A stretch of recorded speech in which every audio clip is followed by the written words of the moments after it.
A cedar chest in a barn loft. A photograph that should never have existed. And a man standing in the frame who history insists was never there. What you're about to hear isn't folklore passed down at a family dinner. It's a discovery that made two historians sit in silence for a full minute before either of them could speak. By the end of this video, you'll understand why one of them said, "We need to be very careful about who we tell this to." It began the way most ordinary discoveries do, with no fanfare at all. A woman cleaning out a relative's barn after a funeral, not expecting to find anything more interesting than rusted tools and water-damaged ledges. But buried at the bottom of a chest that hadn't been opened in generations was something that would eventually unravel a thread of family silence stretching back a century and a half. A single photograph that, by every rule photography is supposed to follow, simply should not exist. Margaret Calloway, Maggie, to everyone who knew her, was not looking for history. She was looking for a way to keep busy. Her Aunt Loretta had passed in the spring, and the family farmhouse outside Marietta, Ohio, had sat untouched for months, its barn loft stacked with the kind of clutter that accumulates over 5 generations. Broken churns, moth-eaten horse blankets, a wheel rim with no wheel attached to it. Maggie had volunteered to sort through it before the property went up for sale, mostly because nobody else in the family wanted to climb the ladder. It was the third afternoon of sorting when she found the chest. It was pushed against the back wall, half buried under a tarp that had clearly been there since before she was born. The wood was cedar, dry and pale, with brass corner brackets gone green with age. The hinges groaned when she lifted the lid, and the smell that rose out of it, dust, old paper, something faintly metallic, was the smell of a room nobody had opened in a century. Inside, the contents were unremarkable at first glance. A folded quilt gone brittle at the seams, a stack of ledger books recording grain prices from the 1870s, a bundle of letters tied with twine so old it crumbled when she touched it. Then, near the bottom, wrapped in a scrap of oiled canvas, she found a small leather case with a brass clasp.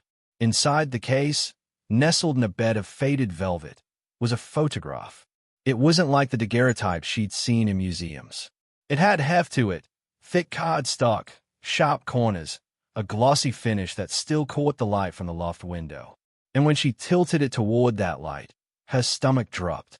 The photograph was in color, not tinted, not painted over afterward in the careful, brushy way Victorian photographers sometimes touched up portraits.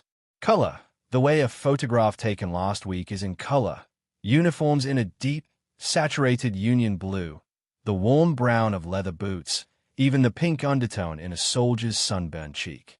She didn't know much about photography history, but she knew enough to know that shouldn't be possible. Maggie brought the photograph to the Marietta County Historical Society 2 days later, where she was introduced to Dr. Eleanor Voss, a paper and photograph conservator who had spent 11 years cataloging Civil War materials for regional archives. Voss had seen thousands of period photographs. She had never seen anything like this. She examined the cardstock first, running a gloved finger along the edge without touching the image itself. "This is albumen print paper," she said slowly. "1860s construction, no question. The weight, the sheen, the way it's mounted, this is period material." Then she looked up. "But albumen prints don't hold color like this. They can't. The chemistry doesn't allow for it." Voss called in a colleague, a conservation scientist named Patrick Ruiz who specialized in historical photographic chemistry, and together they ran the print through non-invasive spectral imaging, the same kind of equipment used to detect forged paintings and altered manuscripts. What the scan revealed left both of them staring at a screen for several long seconds before either spoke. The color wasn't sitting on top of the print. It was inside it. The pigments, plant-based dyes consistent with materials available in the 1860s, had somehow bonded with the silver halide emulsion during the original development process, rather than being brushed on afterward by hand. It was less like hand tinting and more like an alien, impossible cousin of color photography that, according to every textbook either of them had ever read, didn't exist yet. Color photographic processes wouldn't be reliably developed for another 40 to 60 years. "If I didn't know better," Ruiz said, "I'd tell you this was a hoax built on real materials. But the aging is consistent. The wear is consistent. Whatever this is, it was made when it claims to have been made. It was, in Voss's words, a photograph that argues with its own century. Ruiz wasn't satisfied with a single pass.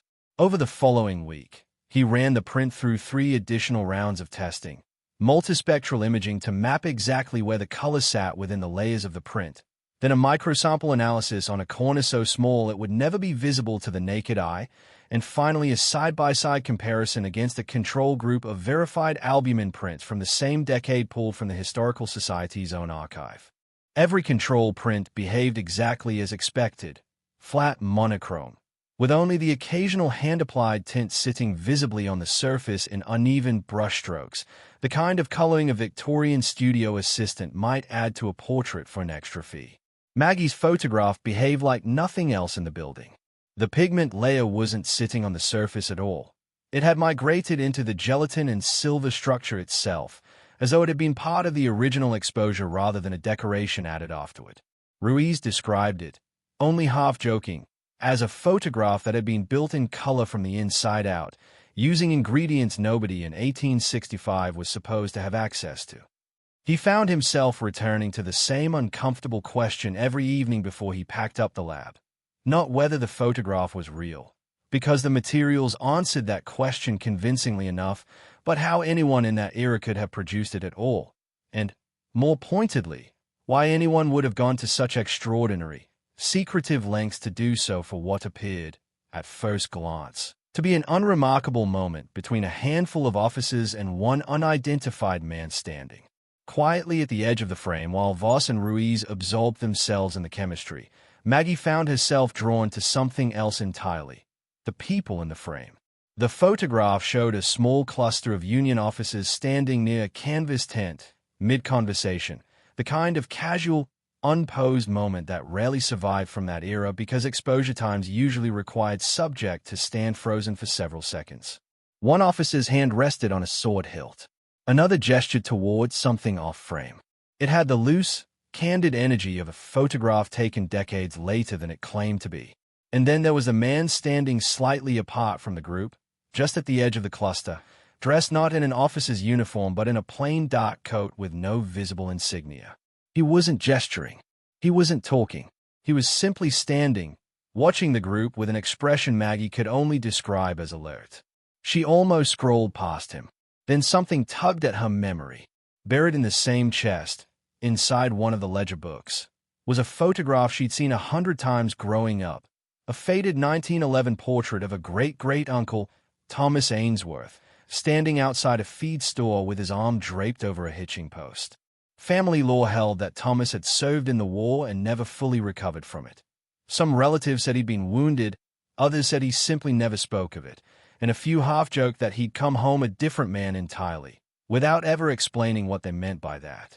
Maggie pulled up the old portrait next to the mystery photograph on her laptop screen, half expecting the resemblance to dissolve under scrutiny the way family resemblances sometimes do once you actually look closely. It didn't dissolve. The jaw was the same. The set of the brow was the same, down to a slight unevenness on the left side that Maggie had always assumed was just a quirk of her own father's face, passed down without anyone realizing how far back it went. 4 to some years apart, lit by entirely different cameras in entirely different decades, it was unmistakably the same man. "That's my family," she told Voss, hearing her own voice shake slightly.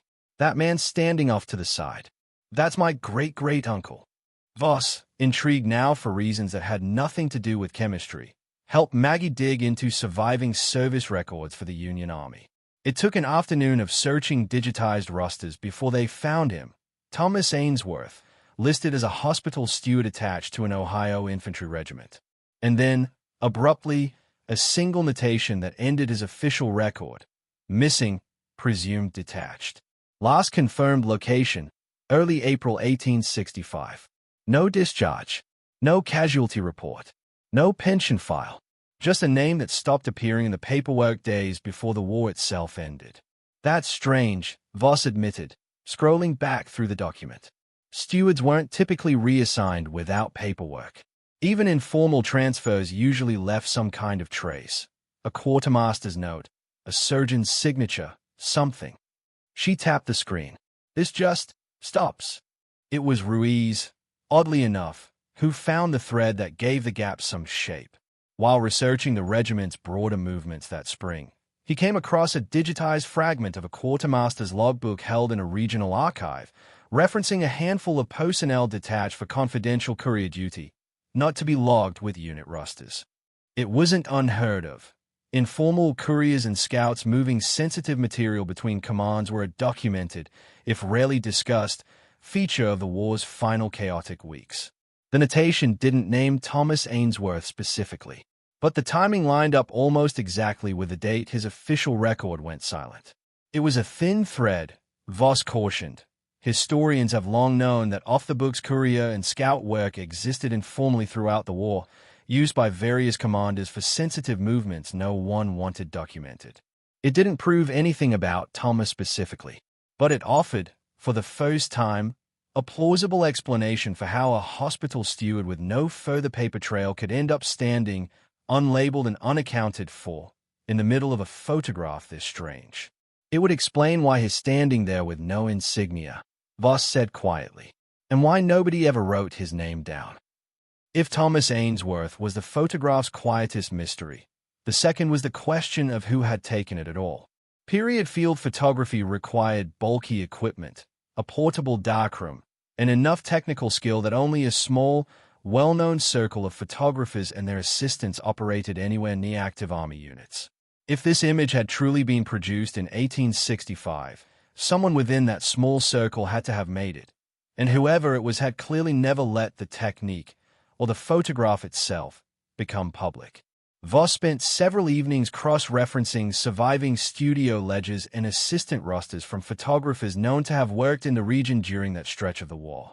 Most entries were mundane: requests for standard portrait sittings, supply orders for chemicals and glass plates, the occasional complaint about spoiled negatives. Buried in one assistant's surviving notebook, though, was a single entry from the spring of 1865 that stood out for its vagueness rather than its detail. A brief, almost reluctant note about preparing a special plate, by private request, not for sale or display, with no further explanation of what made it special or who had requested it. It wasn't a smoking gun. Voss was careful to say so more than once. Studio ledgers from the period were full of half-finished, cryptic notes about jobs that were never elaborated on, and there was no way to connect this particular entry to Maggie's photograph with any certainty. But it was, at minimum, evidence that at least one photographer working in that period in that region had, for reasons he never wrote down, produced something he deliberately kept out of public circulation. Whether that something was the photograph sitting in the Historical Society's lab, no one could say for certain. But the timing, the secrecy, and the total absence of any further explanation left an impression none of them could quite shake. It was Ruiz, running one more pass of high-resolution imaging across the photograph for documentation purposes, who noticed something almost too small to register. Along the inside fold of Thomas's coat collar, visible only because the fabric had curled slightly with age, there was a line of stitching that didn't match the rest of the garment's construction. It wasn't a repair. It was too deliberate, too evenly spaced, running in a straight line where a seam wouldn't normally be. Under magnification, the stitching resolved into words. Faint, hand-sewn in thread only a shade darker than the wool itself, clearly meant to be nearly invisible. Hold position. Confirmed by the 14th. Nobody in the room said anything for a long moment. April 14th, 1865, was the date Abraham Lincoln was shot at Ford's Theater. He would die the following morning. Voss was the first to speak, choosing her words with visible care. "I want to be careful here," she said. "We don't know what this refers to. It could be entirely unrelated, a supply deadline, a meeting time, a dozen mundane things that happened to fall on that date. We're looking at 6 words stitched into a coat collar, not a confession." But even as she said it, she couldn't quite keep the unease out of her voice. Whatever the phrase meant, someone had taken the trouble to sew it into a garment where it would never be casually noticed, only found, if anyone ever thought to look. Maggie thought of the gap in her ancestor's service record. The silence afterward. The fact that nobody in 5 generations of family stories had ever known what happened to Thomas Ainsworth after the spring of 1865, only that he'd survived the war and come home different, and never once explained why. The last piece came from the same cedar chest, almost overlooked. Tucked into the lining of the photograph's leather case was a single folded sheet of paper, brittle but legible, addressed simply to Thomas in slanted, hurried handwriting. There was no surname, no return address, no postmark. Voss read it aloud, her gloved hand steady despite the moment. The letter spoke, in plain and unhurried language, of duty that didn't require a sword, of standing where you were placed and watching what needed watching, even if no one ever thanked you for it, even if history itself forgot your name. It closed with a line that stayed with everyone in the room afterward, that if the record books left a man out, perhaps it was sometimes kinder to let them. It was signed with a single initial, A. Voss was quick to temper the obvious leap. "I won't tell you this was written by Abraham Lincoln," she said. "I have no way to verify that, and I'd be doing exactly the kind of irresponsible history I've spent my career trying not to do. What I can tell you is that the handwriting is period consistent, the language is period consistent, and someone close enough to Thomas Ainsworth to write to him personally clearly knew what he'd been asked to do, and clearly wanted him to know it mattered, even if no one else would ever know." That ambiguity, strangely, made the letter feel more real than a confirmed signature ever could have. It wasn't proof of anything. It was a fragment, the kind history is actually made of, messy and incomplete, asking more questions than it answers.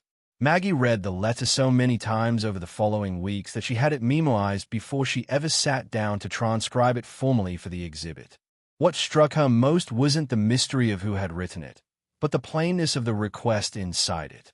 Whoever it was, they hadn't asked Thomas to do anything heroic in the traditional sense. No charge, no rescue, no battlefield glory. They had asked him to stand somewhere quietly and pay attention, and to accept that doing so might mean nobody ever knew his name for it. That kind of request, she realized, was almost harder to honor than a direct order to fight.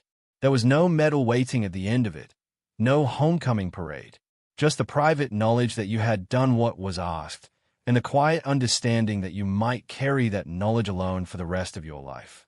She thought about her Aunt Loretta, who had kept this chest sealed in a barn loft for decades without ever opening it herself, and about however many relatives before her had done the same. Somewhere in that long chain of silence, the family had clearly understood, even without fully knowing why, that this object wasn't meant to be handled carelessly. Whether that caution had been passed down as an explicit instruction or simply absorbed as an unspoken family habit, Maggie couldn't say. But it had worked.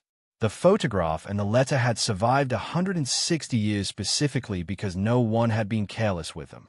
Maggie was offered money for the photograph almost immediately. A private collector reached out within a week of local news picking up the story, and a cable network inquired about licensing the image for a documentary special. She turned both down. The photograph wasn't a curiosity to be sold off piece by piece to the highest bidder. It was the only physical trace left of a man her family had spent a century not knowing how to talk about. Instead, she worked with the Marietta County Historical Society to mount a small exhibit, modest by museum standards but careful in its honesty. They called it Witness Without a Name. The centerpiece was a high-resolution reproduction of the photograph itself, displayed alongside the surviving fragments of Thomas's service record, the quartermaster's notation about confidential courier duty, and a transcription of the letter, presented not as settled fact, but as an invitation for visitors to sit with the same uncertainty Maggie had sat with for months. A placard near the entrance read simply, "Some men's names never make it into the history books. This exhibit is for the ones who watched anyway." In its first weeks, the exhibit drew far more visitors than the Historical Society had expected, not because anyone could prove definitively what Thomas Ainsworth had done in those final weeks of the war, but because the not knowing was, in its own way, the most honest thing on display. Visitors lingered longest in front of the stitched collar fragment, reading the 6 words over and over, filling in the rest with their own imagination. Local school teachers began bringing classes through on field trips, less interested in the unresolved chemistry of the photograph than in the simpler question it raised. How many other names like Thomas Ainsworth were sitting in attics and cedar chests across the country, waiting for someone to be curious enough and patient enough to ask what had really happened? Voss, who had spent over a decade cataloging far more conventional pieces of Civil War history, found herself telling colleagues at conferences that this small, unresolved case had taught her more about the limits of the historical record than almost anything else in her career. "We assume the archive tells us everything that happened," she said at one such talk. "It doesn't. It tells us what someone, at some point, decided was worth writing down." Thomas Ainsworth is a reminder of how much falls through that gap. Maggie still doesn't know exactly what her great-great-uncle did between the day his record went silent and the day Lincoln died. She suspects she never fully will. But she knows he stood somewhere he wasn't supposed to be remembered standing, and that someone, a century and a half ago, thought it mattered enough to stitch a warning into a coat lining where only the right person would ever find it. What would you do if you found proof that a piece of your own family had been quietly written out of history? Would you go looking for the rest of the story, even knowing you might never find all of it? Let us know in the comments, and stay close for the next mystery we uncover. A note on this script. This is an original fictional narrative written in the popular historical mystery video style, inspired by the general concept you provided. All names, events, and discoveries are invented for storytelling purposes and are not a record of real events. If you intend to publish this as a true story video, you may want to add an on-screen or description disclaimer noting it's a dramatized, fictional account. Many channels in this genre do this to stay transparent with viewers while keeping the mystery format intact.